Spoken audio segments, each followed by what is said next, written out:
Imagine this. A simple wooden statue of Mary, no fancy gold, no spotlights, suddenly starts crying.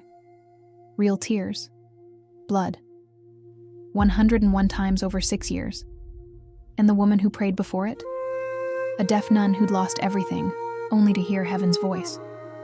This is not fiction. It's the miracle of Our Lady of Akita. Stick around, because by the end, you might just feel called to drop everything and pray. Today, we are uncovering a story of raw humanity, jaw-dropping wonders, and messages that hit harder than ever. Let's dive in. Meet Sister Agnes Katsuko Sasagawa. Not a haloed saint from a storybook, but a real woman you'd grab coffee with. Born in 1931 in Japan, Agnes grew up in post-war chaos. Bombed-out cities, rationed food, and that gut-wrenching ache of wondering if tomorrow would come. As a young nurse, she bandaged wounds and held dying hands, but life hit back hard.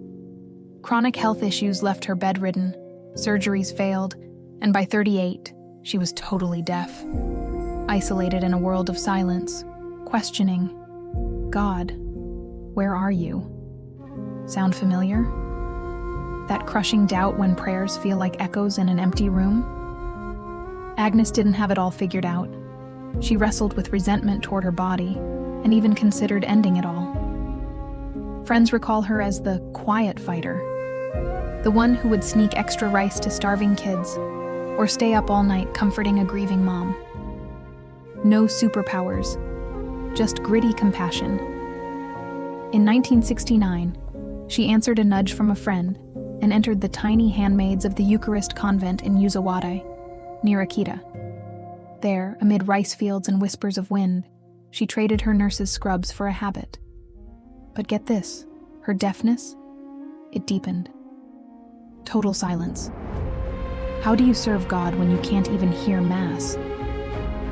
Yet, in that vulnerability, Agnes found her strength. Like Mary in the Gospel of Luke, who said, "Behold, I am the handmaid of the Lord. May it be done to me according to your word." Agnes whispered her own yes in the quiet. She embodied that. Ordinary heart, extraordinary surrender. June 12th, 1973. Agnes kneels in the chapel, fingers tracing a crucifix.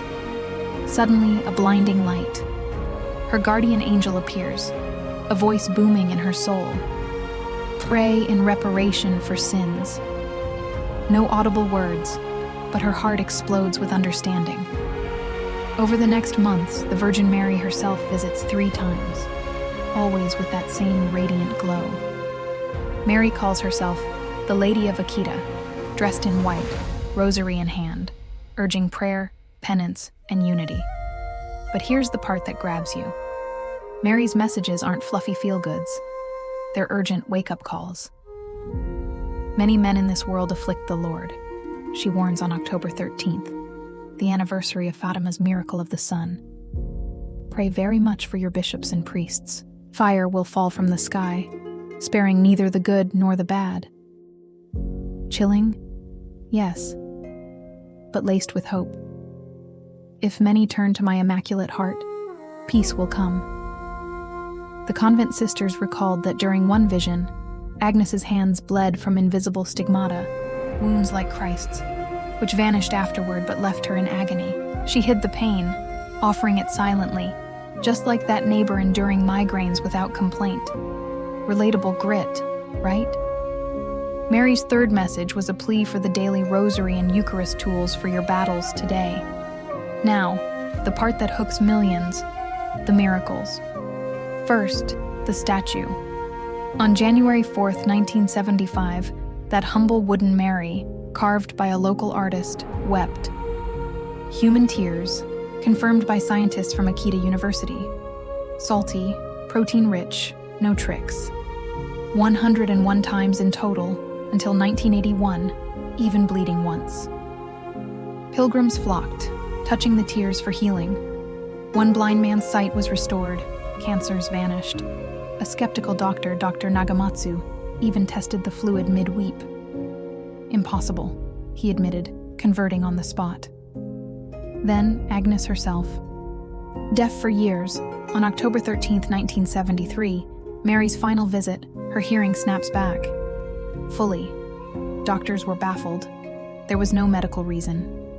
But wait, it fades again in 1982, only to return permanently in 1989. Why the back and forth? Agnes saw it as God's rhythm, saying, "Deafness taught me to listen with my soul." It's like when Jesus healed the blind man in the Gospel of John, not just for sight, but to reveal a deeper light. These weren't showy blasts. They were intimate, proving heaven cares about your hidden pains. Fast forward to today, and Akita's fire still burns. Just last year, on August 15, 2024, Sister Agnes passed away at 93, right on the Feast of the Assumption. No fanfare. She slipped away peacefully in her convent, rosary in hand. Thousands mourned but also celebrated. Her death was a second Assumption, as one pilgrim tweeted. More recent news?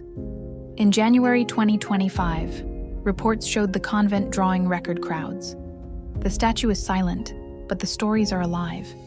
Healings continue, like a visitor in 2024 whose tumor vanished after prayer. For you, the spiritual seeker, Akita whispers, your struggles, they're invitations. Pray the rosary amid the chaos. It's changed lives, from Agnes's to yours. So, what if Akita's tears were for you?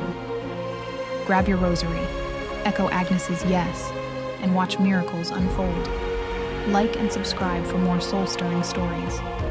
Next up, we're diving into Fatima's secrets. Comment below, Akita hooked me. And drop a prayer intention. I'll lift it up. Peace and tears of joy be with you.